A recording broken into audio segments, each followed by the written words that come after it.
This is Diary of a Divorcee, and I'm Carrie Pyle Lawrence, and this is the place where we talk about all things post-divorce. And I don't know about you, but anybody who's either contemplating divorce or getting divorced and you have kids, the idea of not screwing your kids up is probably the most important and also the most stressful thing you can possibly even think of. And I know when I was getting divorced, I had no idea. There wasn't any kind of roadmap. I was really at a loss. I didn't know what I was gonna do, how I was gonna do it. I was in the middle of this contentious divorce. My mother just recently passed away. I was barely able to keep myself in my own head above water. And I didn't even know how I was gonna do the same thing for my kids. And I remember my ex came to me one day, and this is before things got really nasty. And he played me this video, and it was of a blended family. And I had never even really seen a blended family or knew what that term was even all about. But essentially it was a man and a woman who had 2 kids, and they had gotten divorced, and each of them were in their own relationship. And they essentially created a family unit that was non-traditional. And he showed me this and he was like, this is what I want for us and our kids. And I immediately teared up watching the video because I was like, oh, I do too. I just don't want to screw up our kids. And it's been almost 7 years now that we have been divorced. And I can say that I finally feel like we got to that moment and we've created the blended family that I saw in that video a long time ago. But I also want to talk about the fact that it really wasn't easy. It was really, really difficult, and it wasn't something that I just decided to do that day and all of a sudden it actually happened, because that wasn't the case. And the reason for today's episode about untraditional co-parenting is that I really want to let everybody know that it wasn't just me who did it. It took an entire team of my whole co-parenting tribe to get there. And one of the people that was really essential in the process is my ex-husband's wife, Denise Lawrence. Hi. I just wanted to have you on so we can really give people a true idea of what our co-parenting journey has been, because honestly, it was really shitty. Good, bad, and ugly for sure. Yeah, it was shit. Yeah, it was fucking awful. I hated you. I know, 100%. I'm sure I think the feeling was a little mutual. A little mutual, yeah. During that time, I was obviously so emotional and broken. My whole life exploded, and I'm trying to put all these pieces back together. I didn't really take any time to think about where you were at that time. I was just really consumed with myself. Yeah. But you were in a completely different spot. I mean, look, I think that it's important everyone also knows that it wasn't a normal situation, right? It wasn't clean. You weren't divorced already. You guys were going through your divorce for a lot longer than I think both of you thought you were going to go through the divorce, and it got worse before it got better for a long time. Yeah, I mean, I remember at the very beginning, I would call my ex and I would have something to talk to him about the kids or whatever, and he would always say, oh, hold on, let me get Denise. Yeah. And I was so pissed. Yeah. I was so pissed because I was like, I have to be on a 3-way conference call with 2 people that I looked at you as you were on one side and I was on the other side. And I was like, I'm just not doing this. Right. Anytime someone started pointing out what the divorce agreement said, right?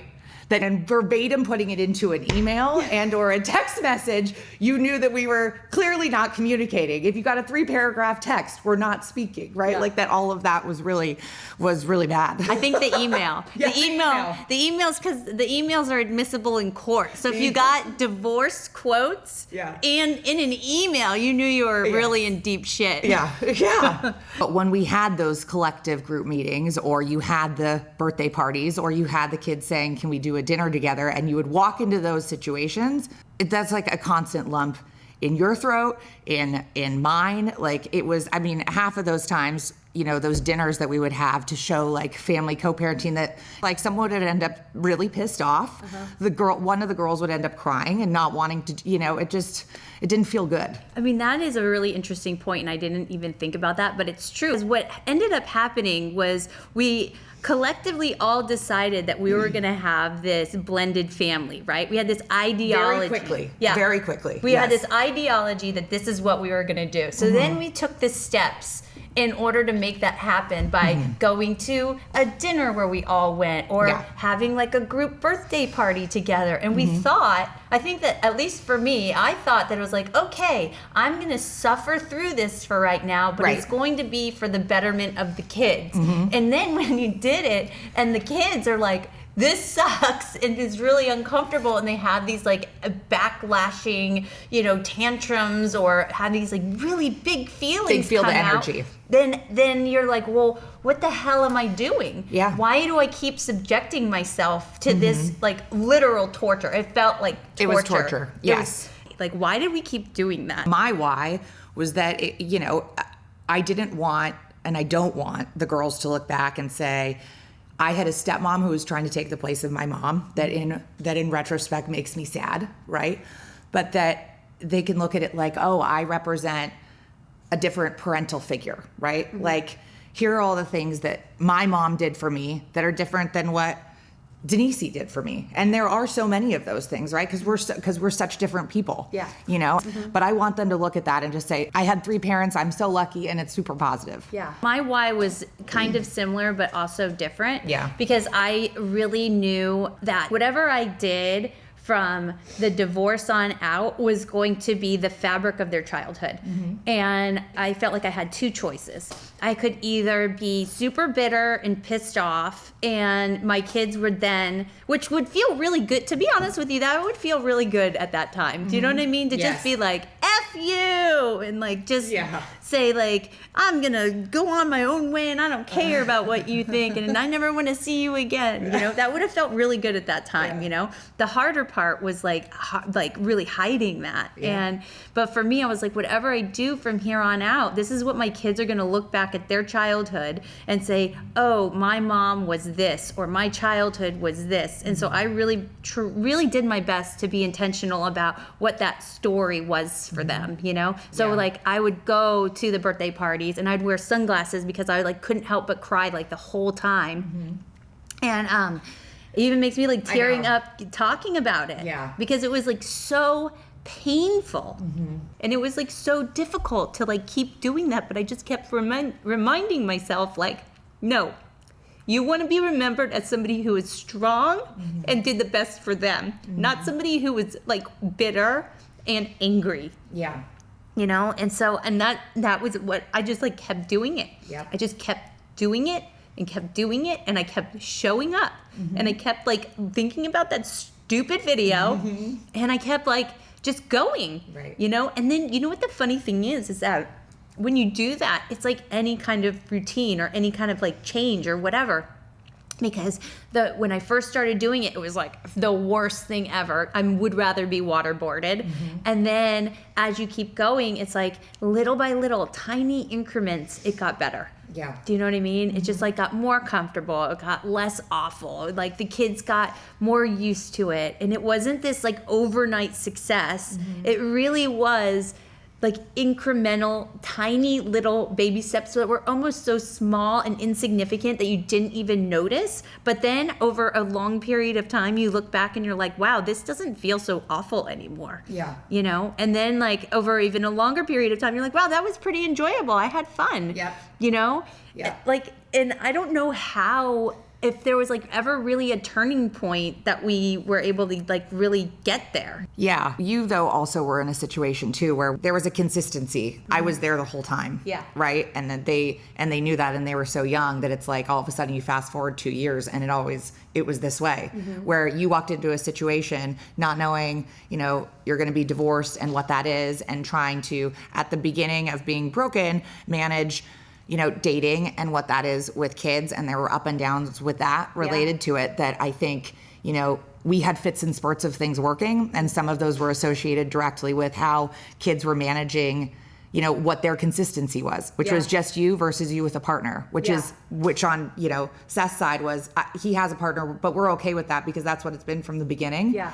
And even now, right? That's a hard thing. That's a hard thing to manage. I think that like initially I was kind of like jealous a little because I felt like the kids were gravitating towards like your guys' household because you did have that consistency. And I tried to create that consistency with like some random dude, you know? Because I was like, this is what makes them feel safe and comfortable. But really it was like the opposite. Yep. So it was like, as much as I would like to say that, oh yeah, we're doing all the right things, I had to do all of the wrong things to get to the right thing. And and the thing is, I mean, I think the whole reason for this whole podcast and sharing all of this is that you can have an idea of what you think the right answer is, but like really kind of doing a lot of the wrong things helps you figure out what the right things are. Yep, and like there shouldn't be any shame or guilt or feeling the need to hide the wrong things, you know? Like we should be able to give ourselves the permission to explore and to figure out what works for us, you know? Yep. I mean, like I know that a lot of the narrative of post-divorce is like, hey, you're a single mom, you better hurry up and get in a relationship and get married again, you know? And so it's like, I'm like, okay, I'm gonna hurry up and get in a relationship so I can like have that consistency for myself and for my kids. But that was like literally the worst thing I could have done. And it isn't until like I actually took a lot of time just being by myself and really creating any kind of like a major separation between me and my life and like my family life with my kids, that things actually became more stable and consistent. And that's like the opposite of what people tell you to do.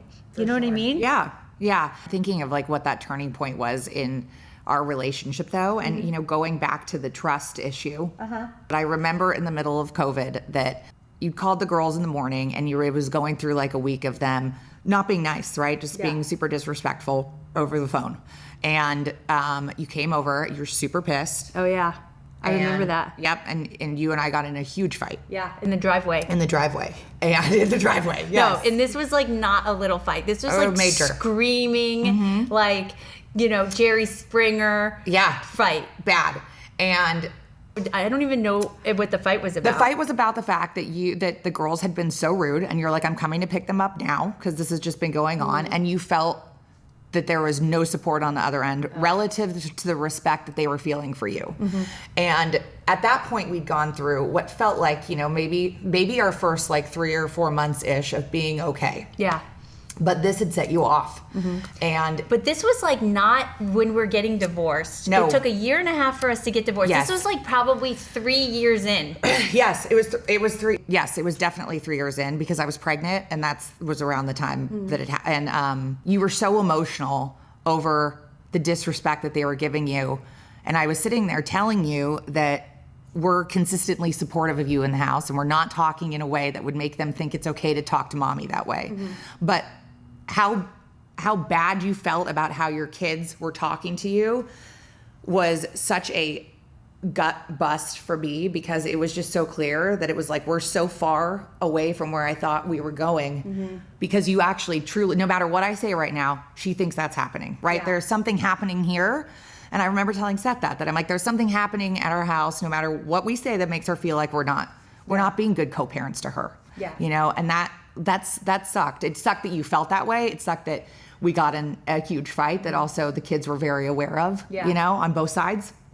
And it pivoted to like, that wasn't the rock bottom. It wasn't there, but it was close. I mean, honestly, I don't even think about those times. It like is so emotional that I can't even, it's like PTSD. Totally.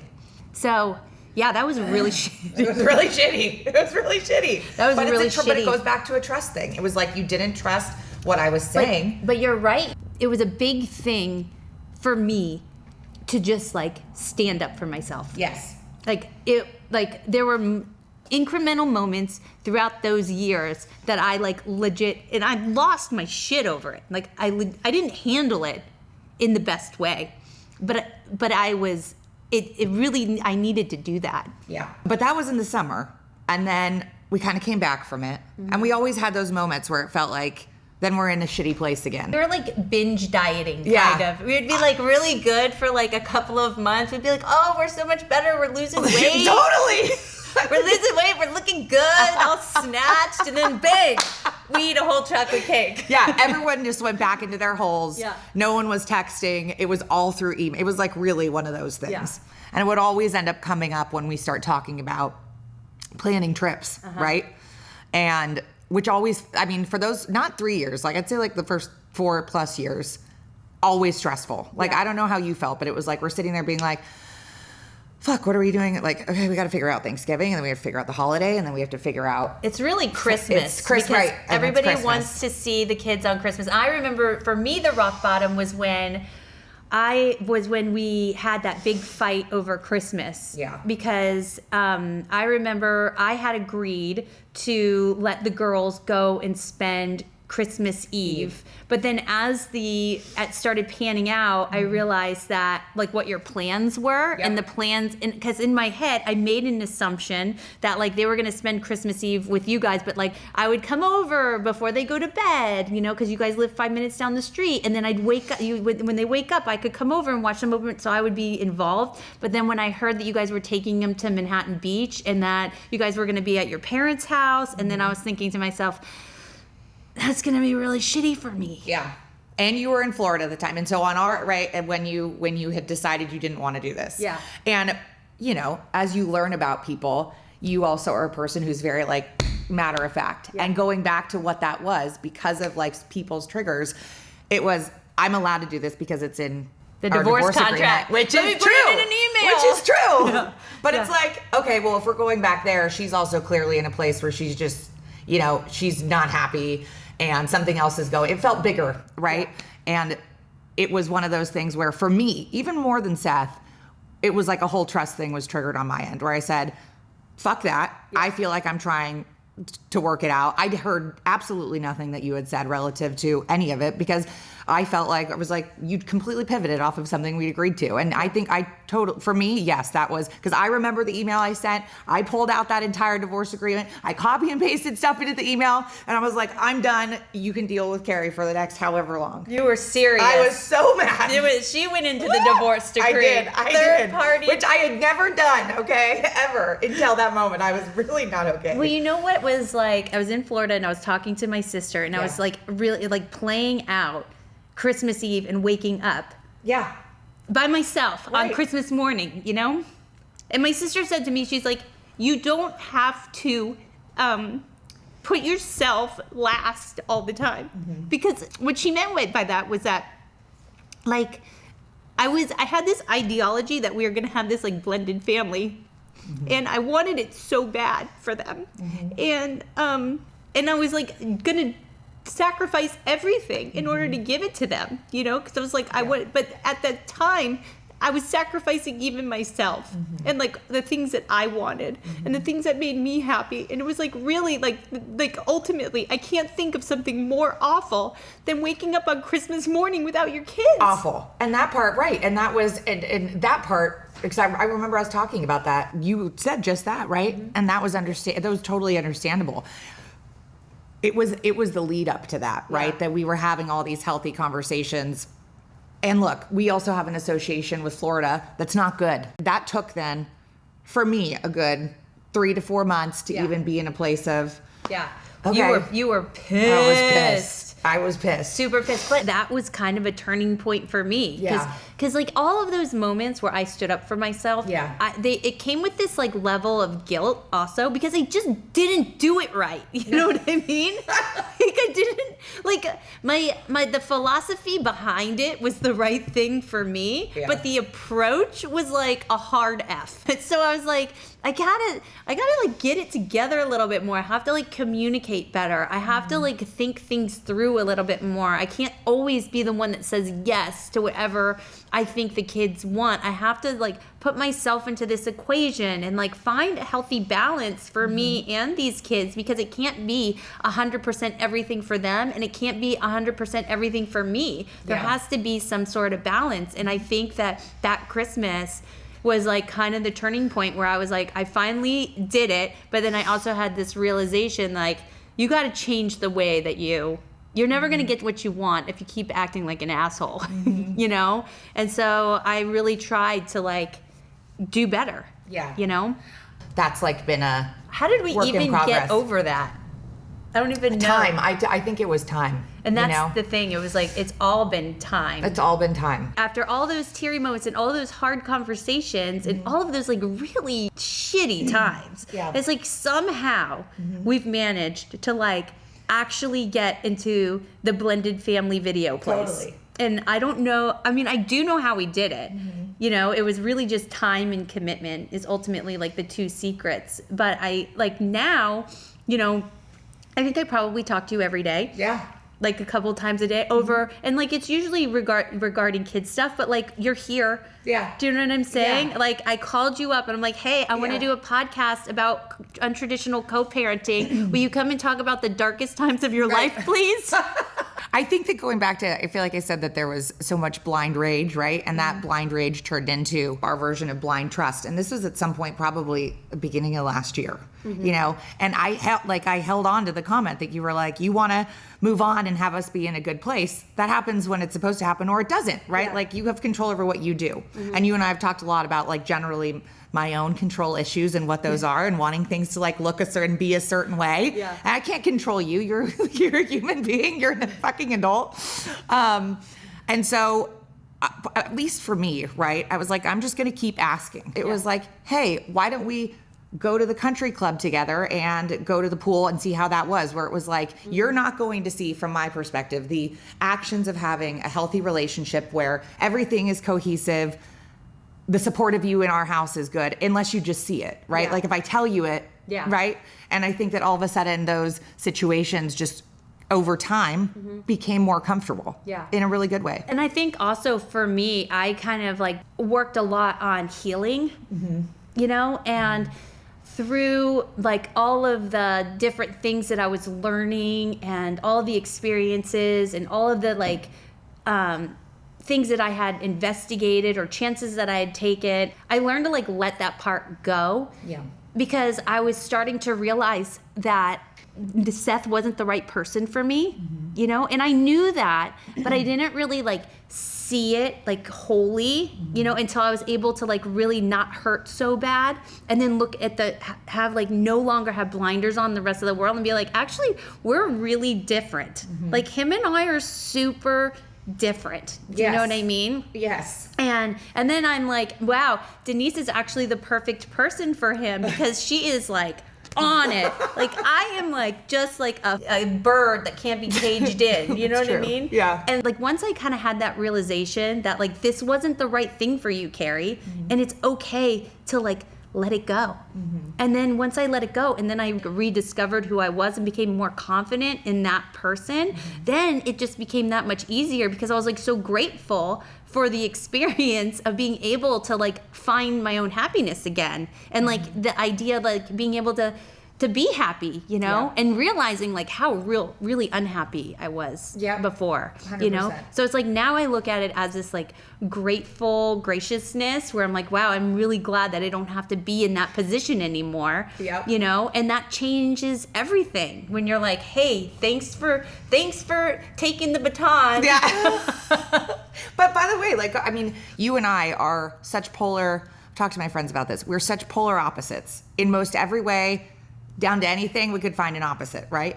We would have never met in a normal life situation, you know? And I think like finding those positives. And I feel like you and I have found our own version of a friendship in a way that even, you know, we went on our co-parenting modern family vacation. And it's like, we spent 3 hours sitting on a chaise lounge talking to nobody else to the point where the kids were pissed, you know? And so it's nice to see that. You know, I think for me, there was a lack of respect, right? I would always say that it's like, I respect Carrie as the mom of the kids, but I don't respect her, you know? And truthfully, I don't think that I did respect you as the mom of the kids because the decisions that would be made about stuff, small or big, I could find something wrong with it in 2 seconds because there was so much anger towards certain things, right?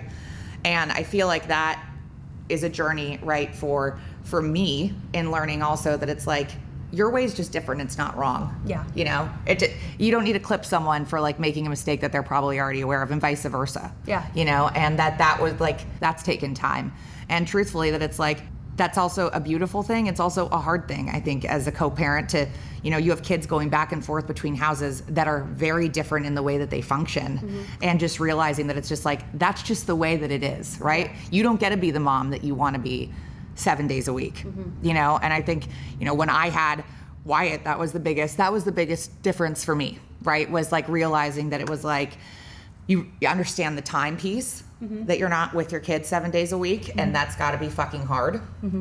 But also that it's like you're not able to control their environment, and I don't mean it in the word control, but it's not your choice. Yeah. And that's got to be difficult. I feel like that when you had Wyatt, that was like another big change, because it felt like, you know, you can't ever describe to somebody what becoming a mother feels like and how it changes you until you actually become one yourself. Yeah. And I felt like there was just a deeper level of understanding between you and I. And it was unspoken and subtle. It wasn't like, oh, you came to me and were like, I understand you better now. Yeah. I just felt it. It Yeah. was like a vibe, you know? And then as he's gotten older, you know, and we see each other quite frequently, and he knows me. Yes. And and there's no better feeling than seeing that little 2-year-old run into my arms saying, Yeah. Carrie! Yeah. You know, and then I feel like, wow, this is a full circle moment, because that is how my girls who look to you, you know, and now I'm getting what you have felt this whole time, but I'm getting it in reverse. Totally. And I never would have thought that was going to happen, or that I would like want to talk to Wyatt on FaceTime as much as my own kids, and like want to see what he's doing, you know, but it's like, it just is a testament to the commitment that we made. Is there any advice that you would have for somebody that's going through a similar situation? Don't date someone going through a divorce. I'd start there. It's not good for anybody. And probably for a tangent we won't go off on, makes the divorce process way worse. Be patient. I think that was a big thing for me. Be respectful outwardly, you know, like in a way that the other person feels, right? Not in a way that you think that they should just assume. And I really do believe in having a certain amount of blind trust in whatever they're doing as a parent. I think if I was to give advice, it would be to, you know, don't be selfish. You know, it's like when you're going through a divorce, it's very painful, but, you know, try to take a outside look at yourself and at what you're creating in the environment you're creating. Give yourself grace. You're not going to do everything right. You have all these big things happening, you know? Just try to do the best you can when you can at that time. And and be forgiving of yourself and others. And like, as long as you keep an eye on the prize, which is having like a very good, healthy family, whatever that looks like to you, like keep moving towards that. And it's not going to happen overnight. It's not going to be sunshines and rainbows all the time. It's going to be a roller coaster, but eventually it'll get better. And I think it's just worth pointing out, like the girls, 10 and 7, are doing great. We talk about it all the time, that they're like in the best case divorce situation they could ever have. They have 3 people who love them a ton. Their life doesn't feel fractured. And everybody plays a different role. It's not, we don't play the same role. We all play a different role, which how lucky are they? They get a third role, you know what I mean? That you add. I don't feel like I am threatened by you anymore. I'm like, wow, it's really great that Denise is so organized and she can handle the calendars. Right, there's the non-threatening level has come down on both sides, right? So before we leave, and I want you, because like I am the queen of disaster dating, I want you to tell me if you can even remember a disaster date that you've been on. Okay. Your worst one. Worst one. I always say it's just not going to be your level, because it's just no one can. Listen, no one can. This is an art, okay? Bad dates are a subtle art that I somehow have. I was coming out of a relationship, and this was like when Hinge was first Hinge, and like Plenty of Fish was still a thing, and like Grouper was the thing, and it was a very weird dating situation. I've never even heard of Grouper. It's like you would go on a date with 3 people and another 3 people, and then like hope that somebody matches. I feel like I should be on Grouper. That sounds way better. Yeah, it was unsuccessful, so maybe you should restart it. I totally agree. And my girlfriends were just like, go on some dates, see what happens. And we'd gone to dinner, and it was totally normal, and it was totally nice. But it was like a bar dinner situation. Okay. Lots of people there, not like quiet, sports bar-y. nothing intimate, super sports bar-y. But like totally getting along. And like halfway through, I had to go to the restroom. I came back, and there's another girl that's standing at the table. And Talking to him? Talking to him, but they knew each other, very, very clearly knew each other. Okay. And the conversation very quickly pivoted to interest in the three of us, like having some sort of sexual relationship. Like, I mean, like within 2 to 3 minutes of me. And none of the conversation we had was sexual, touched anything about threesomes, okay? Well, wait a minute. And hold it on. was How just does like, he even get in? I just ran into so-and-so at the bar. Like, don't you think that she's pretty? Like, what? Yeah, I think that she's pretty. What do you think, Denise? And it was like that. And she's like, well, maybe we should go, I swear to God, maybe we should go back to my apartment after this. That would be super fun. And like the three of us could like all hang out. And like, it was very like aggressive and aggro and so weird. And I was like, I'm good. And the night's over. And I'm like, this is the craziest first date ever. That is 100%. That is definitely a disaster date I have never experienced. The worst. Listen, there's still time. There's still time. Yeah, please don't one up that one. That wouldn't be good for anybody. Yeah, no, let's hope not. Yeah. Well, we'll see. We'll see. Be careful on what you don't wish for. All right. Well, that wraps up this episode of Diary of a Divorcee, the podcast. Of course, we always want to hear any kind of comments, concerns, questions, or if you want to share your disaster dates, you can always email us at diaryofadivorceepodcast@gmail.com. Thanks so much for coming Thanks on for having today. me. This was nice. I know. And I feel like we really ironed out some things Ironed them today. out. Yeah. All right. High five for us. High five for us.